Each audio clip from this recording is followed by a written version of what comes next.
Hello my dear friends, आप सभी का स्वागत है मेरे यूट्यूब चैनल पे। एंड फ्रेंड्स, आज हम बात करेंगे बीसीसी 2023 एग्रीकल्चर काउंसलिंग के रिगार्डिंग।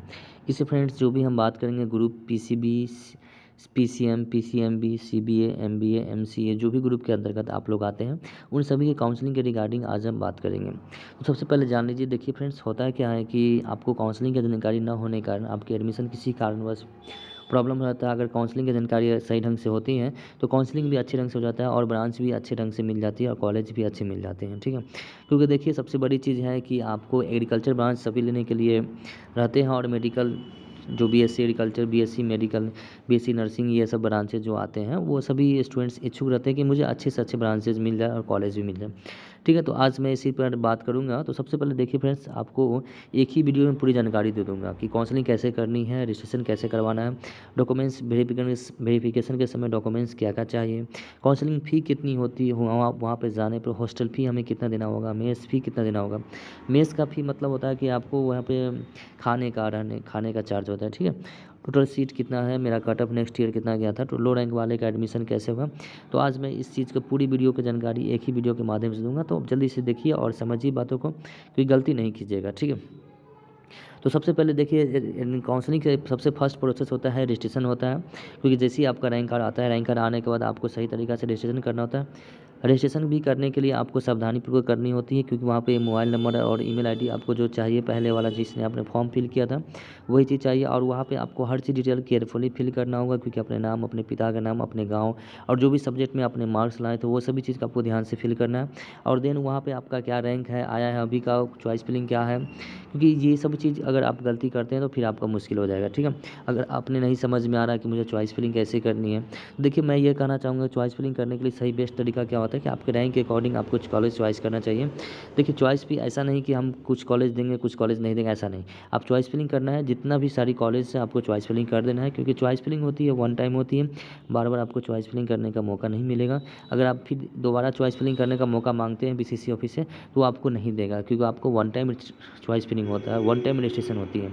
इस चीज़ को ध्यान दें, अगर कहीं ऐसा मौका देती है तो इस अपॉर्चुनिटी का आप लाभ उठाइएगा, क्योंकि अगर आप 2-3 कॉलेज ही चॉइस फिलिंग दीजिएगा तो फिर आपका कॉलेज में सीट अलाउमेंट नहीं हो पाएगी। इस चीज़ को आपको ध्यान रखिएगा, ठीक है।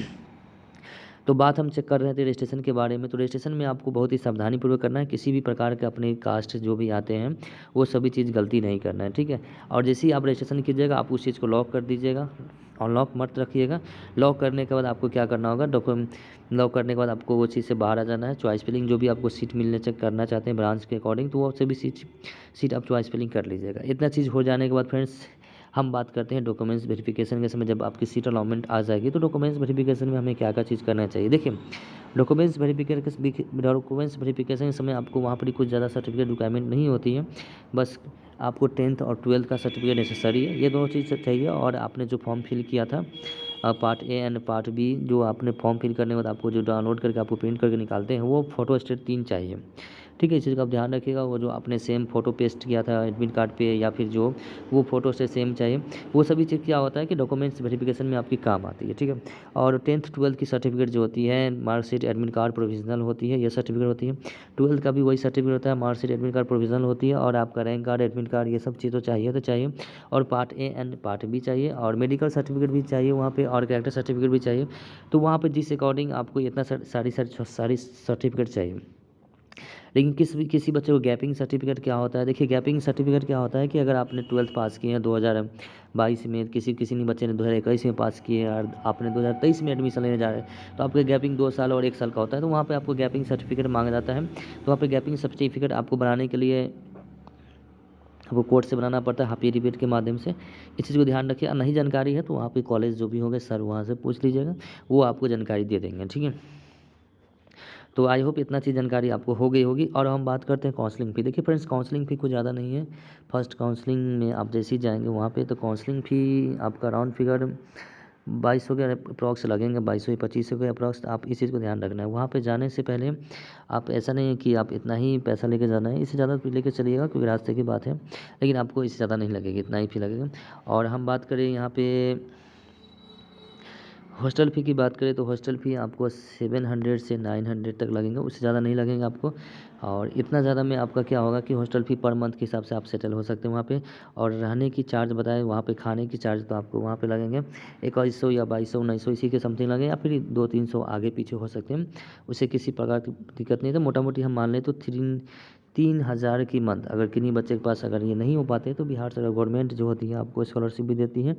आप वहाँ से स्कॉलरशिप ले सकते हैं, या फिर बिहार सरकार लोन भी देती है पढ़ने के लिए। तो वहाँ पे घबराने की बात नहीं कहीं भी किसी प्रकार को कि हमसे नहीं हो पाएगा इतना सारा खर्च, तो सिर्फ टेंशन नहीं लेना है, बेझिझक रहना है। ठीक है। अब फ्रेंड्स हम बात करते हैं, देखिए यहाँ पे कि हमारा टोटल सीट कितनी है फ्रेंड्स। देखिए बहुत इंपॉर्टेंट चीज़ है, इसी चीज़ की जानकारी होना चाहिए। टोटल सीट आपको जानकारी होना चाहिए कि 600 के राउंड 700 के राउंड है। इसमें ज्वाइंट काउंसलिंग होती है, PCB PCM PCB CBO MBA MCA, ये सभी चीज़ ज्वाइंट रैंक होती है। तो अप्रॉक्स मिला के आपको 1000 सीट भी नहीं है, एग्रीकल्चर में 600 के राउंड है। और मेडिकल की हम बात करें तो उसमें कुछ सीट है ऐसे ज़्यादा, थोड़ा 1000 के समथिंग है। तो बहुत ही रेयर केस में कम बचेगा एडमिशन, लेकिन फिर भी आप लोगों को घबरानी नहीं है। अगर आप चाहते हैं कि आपका एडमिशन हो जाए तो मैं आपकी इस चीज़ में पूरी सपोर्ट करूँगा। आप अपना रैंक कार्ड और अपना एडमिट कार्ड मुझे सेंड कीजिए। मेरे व्हाट्सएप नंबर 7654686479, और मैं आपकी पूरी मदद करूँगा कि आपका एडमिशन कैसे हो जाएगा, कैसे करवानी है। ठीक है, इस चीज़ का आपको ध्यान रखना है। ठीक है, और टोटल सीट तो आपको जानकारी हो गया कि एग्रीकल्चर में 600 सीट है, और मेडिकल में वही 1000-1200 के समथिंग सीट है। इस चीज़ का ध्यान रखना है। और कट ऑफ की बात करें, देखिए फ्रेंड्स ज़्यादा सीट कट ऑफ नहीं जाती हैं, क्योंकि होता है क्या है कि जब सीट 300 होता है तो सीबीओ का अलग कट ऑफ बनता है और एमबीए एमएससी का अलग बनता है। तो एग्रीकल्चर में 300 ही बच्चे का एडमिशन होता है, और सीबीओ एमबीए वाले के लिए भी 300 होता है। और मेडिकल के 1800-1200 होता है, जिसमें बीएससी नर्सिंग जिसमें होता है, वो बहुत ही अच्छे ब्रांचेज होते हैं। और एग्रीकल्चर आप जानते हैं कि बीएससी एग्रीकल्चर अच्छे ब्रांचेज होते हैं। ये दोनों सीट को बहुत ज़्यादा मारी होती है। अगर अगर आपको लगता है कि हमें एडमिशन नहीं हो पाएगा, दोनों ब्रांचेज में रैंक ज़्यादा है, तो मैं आपको पूरी मदद करूँगा। आप मेरे व्हाट्सएप से कॉन्टैक्ट कीजिए और अपना रैंक कार्ड भेजिए। मैंने व्हाट्सएप नंबर बता दिया हूँ, फिर से बताता हूँ 7654686479। ठीक है, इस चीज़ को याद रखना है। ठीक है। और यहाँ पे लो रैंक वाले का एडमिशन कैसे हुई, देखिए फ्रेंड, लो रैंक वाले का एडमिशन कैसे रखनी है। सबसे पहले चीज़ आपको करना है क्या कि आपको जो भी काउंसलिंग करवानी है अपने हिसाब से रैंक कार्ड देनी है कि हमें किस रैंक पे उस कॉलेज मिल जाता है। देखिए इस चीज़ का आपको ध्यान रखना है। ठीक है, अगर आप इस चीज़ को ध्यान नहीं रखते हैं तो फिर फ्रेंड्स आपको क्या होगी, समस्या हो जाएगी। मैं एक जस्ट लाइक एग्जांपल लेता हूँ। अगर आपका रैंक है एग्रीकल्चर के लिए, मैं बताता हूँ 1000 रैंक है। ठीक है, अब समझिए यूआर में आपका 1000 रैंक है। आप अगर आप कैटेगरीज में भी आते हैं, कुछ भी कैटेगरी में आपका समथिंग कुछ रैंक है। अगर सीट की हम बात करें, टोटल सीट 600 है। अगर आप सीबीयू एमबी एमसीए सीट के हैं तो यहाँ पर 600 सीट में से 300 सीट ही बचते हैं। तो आप 300 सीट में आपका 1000 रैंक में कैसे एडमिशन होते हैं, यहाँ पे मुश्किल हो जाते हैं। इस चीज़ का ध्यान रखना है। तो वहाँ पे क्या करना है कि लोअर ब्रांच और लोअर कॉलेज की चॉइस फिलिंग करना है। ऐसे चॉइस फिलिंग सभी कॉलेज का देना है, लेकिन लोअर कॉलेज को भी देना है, क्योंकि देखिए लोअर कॉलेज का आप अगर नहीं देते हैं तो फिर आपका एडमिशन रुक जाएगा। क्योंकि आपने हायर कॉलेज चॉइस फिलिंग किया था और हायर कॉलेज वहाँ पे सीट फुल हो जाता है, तो वहाँ पर फिर मिलना मुश्किल हो जाता है। इस चीज़ का ध्यान रखना है। ठीक है, तो वहाँ पे आपको क्या करना है कि आपको लो कॉलेज एंड लो ब्रांचेस जितने भी सारे हैं वहाँ पे चॉइस फिलिंग करना है, क्योंकि एडमिशन हो जाने के बाद आगे का सोचा जाएगा कि हमें आगे की कौन सा ब्रांच सही रहेगा। क्योंकि देखिए अगर आपका लो भी एक रैंक है और ऊपर से आपके हायर कॉलेज मिलना मुश्किल है, इस चीज़ का ध्यान रखना है। ठीक है, अगर फिर भी अगर आपको नहीं समझ में आ पा रही है तो फिर मैं आपको एक सजेशन दूंगा कि आप मेरे व्हाट्सएप नंबर पर अपना रैंक कार्ड सेंड कीजिए। मैं आपकी पूरी मदद करूँगा, कितना रैंक है, कैसे क्या होगा आगे का आगे पढ़िए। ठीक है, तो आई होप आपको पूरी बात समझ में आ गई होगी कि कैसे कैसे क्या करवानी है। अगर फिर भी आपको कोई समस्या है, किसी प्रकार के कुछ डाउट्स हैं, तो आप मुझे कमेंट कीजिए और मैं आपके हर वीडियो का जवाब कमेंट्स के माध्यम से दूंगा। और अगर किसी भी प्रकार का डाउट होता है तो मेरे व्हाट्सएप नंबर मैसेज कीजिए, मैं आपकी पूरी सपोर्ट करूँगा। तो फिलहाल आज के लिए इतना है, और नेक्स्ट जो भी अपडेट्स आते हैं मैं आपको बताऊँगा। और वीडियो कैसा लगा प्लीज़ लाइक कीजिए। चैनल पर अगर फर्स्ट टाइम विजिट किए हैं तो चैनल को सब्सक्राइब कर लीजिए। Thank you so much.